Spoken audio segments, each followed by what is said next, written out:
Sa isang emosyonal at may sensinang panayam na isinapubliko sa pamamagitan ng YouTube channel ni OG Diaz, muling inilahad ng aktres na si Marjorie Barreto ang mabigat at masalimuot na karanasang pinagdaanan niya sa piling ng kanyang dating partner na si Dennis Padilla.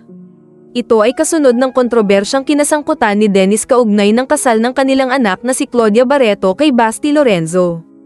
Isa sa pinakamatinding bahagi ng panayam ay ang pagbuhos ng damdamin ni Marjorie habang inihahayag ang kanyang pagsisisi at paghingi ng tawad sa kanyang mga anak. Aniya, "I'm so sorry I chose wrong," isang direktang pag-amin sa kanyang maling desisyon sa pagpili ng ama ng kanyang mga anak. Tahimik na pagdurusa ng mga anak. Inilahad ni Marjorie na bagaman hindi kailanman nagsalita ng masama sa publiko ang kanyang mga anak laban sa kanilang ama, sila ay tahimik na nagtitiis sa sakit at emosyonal na pasanin na idinulot ng kanilang ama. They suffer in silence, ayon sa kanya, sabay sabing ang epekto nito sa mental health ng kanyang mga anak ay hindi biro.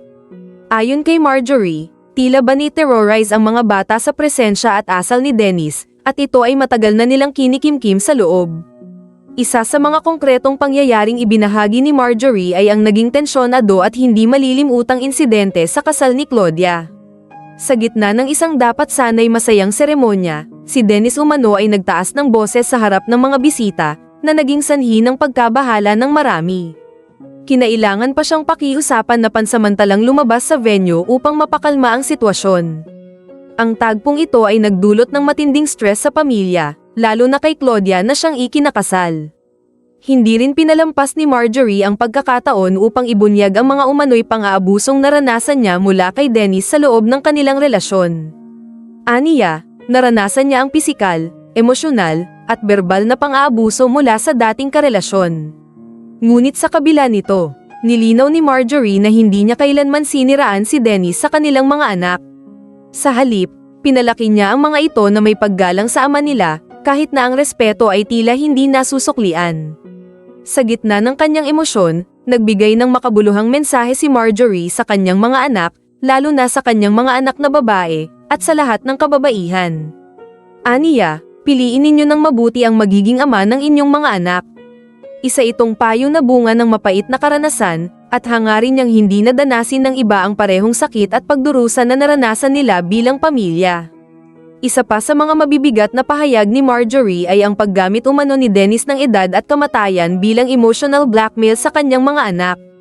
Ayon kay Marjorie, ginagamit umano ng dating aktor ang mga salitang may kinalaman sa pagtanda at pagpanaw upang makuha ang simpatiya at atensyon ng kanyang mga anak, isang taktikang nagdudulot lamang ng dagdag na emosyonal na bigat sa mga bata. Hindi rin nakaligtas sa mata ng publiko ang pagkakasangkot ng kapatid ni Dennis na si Jean Padilla, na naglabas ng isang cryptic video matapos ang insidente sa kasal. Sa video, makikitang tila kinukonsinti o pinagtatawanan pa ang sitwasyon, sabay banggit ng "sayo na yan, mayaman kami", na lalong nagpasiklab sa damdamin ng publiko. Marami ang nag-akala na ito ay patama sa kontrobersyang kinakaharap ng kanyang kapatid, at lalong lumalim ang hinanakit ng publiko sa tila kawalang pag-unawa at empatiya ng pamilya ni Dennis. Ang emosyonal na pagbubunyag ni Marjorie Barreto ay isang paalala sa kahalagahan ng tamang pagpili ng katuwang sa buhay, lalo na sa usapin ng pagpapalaki ng mga anak. Sa kanyang pagsisisi at paghingi ng tawad, malinaw ang kanyang hangarin na maprotektahan ang kanyang mga anak mula sa paulit-ulit na trauma at paakit. Ang kanyang kwento ay isang malakas na sigaw para sa hustisya, respeto, at pagmamahal, hindi lamang para sa sarili, kundi para sa lahat ng inang patuloy na lumalaban.